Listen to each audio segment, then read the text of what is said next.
In a significant diplomatic maneuver, Muhammad Yunus, the chief advisor of Bangladesh's interim government, has expressed a desire to visit India before embarking on his scheduled trip to China.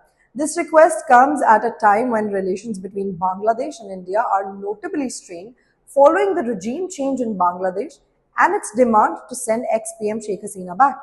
Hello, I'm Gunjan Handa and this is Chronicle Reports. Yunus's planned visit to China starting on March 26th is highly anticipated as he aims to bolster economic ties and attract Chinese investment. However, his wish to meet with Indian PM Narendra Modi has not yet received a positive response from New Delhi. Shafiqul Alam, Yunus's press secretary, revealed that Dhaka had shown interest in arranging this meeting back in December, but has faced silence from the Indian government.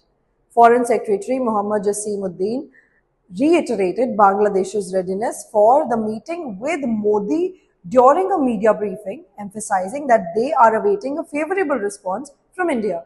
He said, quote, "We can say on our part that we are ready for the meeting." He stated, underscoring the importance of dialogue in mending bilateral relations. Yunus's upcoming visit to China includes participation in the Boao Forum for Asia and a bilateral meeting with Chinese President Xi Jinping.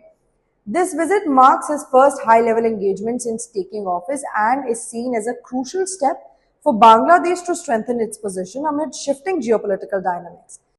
Analysts suggest that Yunus's engagement with China may further complicate already tense relations with India, especially as Beijing seeks to expand its influence in South Asia. The backdrop of this diplomatic tension includes the fallout from former PM Sheikh Hasina's ousting and her subsequent refuge in India. As Bangladesh leans more towards China for economic support, especially after the US cancelled substantial aid, the implications for regional power dynamics are profound. With China becoming Bangladesh's largest trading partner, Yunus's visit is expected to yield discussions on investment and economic cooperation. As Yunus prepares for his pivotal trip to China, all eyes remain on whether India will respond positively to his request for a meeting with Modi. The outcome could significantly influence the trajectory of Bangladesh's foreign policy and its relationship with its neighbors. Stay tuned with the Asian Chronicle for further updates on this developing story as diplomatic efforts unfold in South Asia.